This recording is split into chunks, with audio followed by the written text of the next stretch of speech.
রাত যখন শেষ হয়ে এলো, নবীজির হুঁশ হয়েছে, তাকায় দেখেন হযরত জিবরাইল দাঁড়ানো। হযরত জিবরাইল নবীজির চেহারা মোবারকের দিকে তাকায় বলেন, আসসালামু আলাইকা ইয়া রাসূলুল্লাহ। আল্লাহ আপনাকে সালাম বলেছেন, আর আল্লাহ পাক জানতে চেয়েছেন আপনার মুখে আপনি কেমন আছেন। আল্লাহ জানেন আপনার অবস্থা কি, তারপরেও আপনার মুখে শুনতে চেয়েছেন আপনি কেমন আছেন।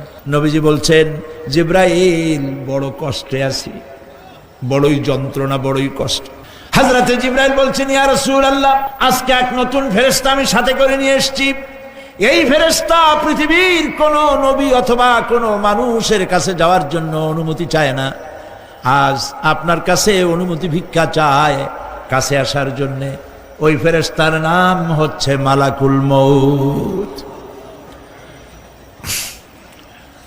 হযরত মালাকুল মউত বলেন, ইয়া রাসূলুল্লাহ, এই পৃথিবীতে আদম আলাইহিস সালাম থেকে নিয়ে পর্যন্ত কোন মানুষের জান কবজের জন্য আমার অনুমতি চাওয়া লাগে নাই, আর কোনোদিন লাগবে না। আজ আমি আসার সময় আল্লাহ বলেছেন আপনার জান কবজের জন্য আমি যেন আপনার কাছে অনুমতি ভিক্ষা চাই। নবীজি বলছেন, আমি যদি অনুমতি না দেই তো কি হবে?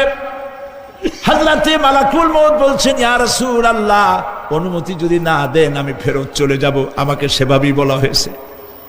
হযরতে জিবরাইল বলেন, ইয়া রাসূলুল্লাহ, হে আল্লাহ রাব্বুল আলামিন আপনার দিদারের ইন্তজার করতেছে।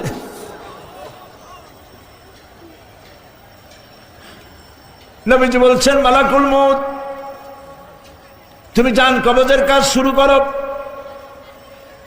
মালাকুল মউত যখন কাছে এসেছে, রাসূল জিজ্ঞেস করলেন, আয়েশা, ঘরে যে কয়েক টুকরা স্বর্ণ ছিল সেগুলোর কি অবস্থা?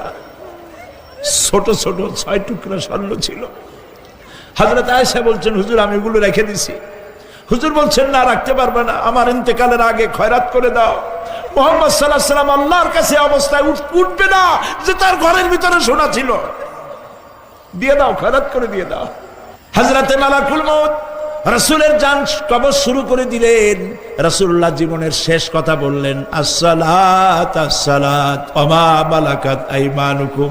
আমার উম্মতেরা বিদায় লগ্নে বলে গেলাম, নামাজ নামাজ নামাজ ছেড়ে দিও না।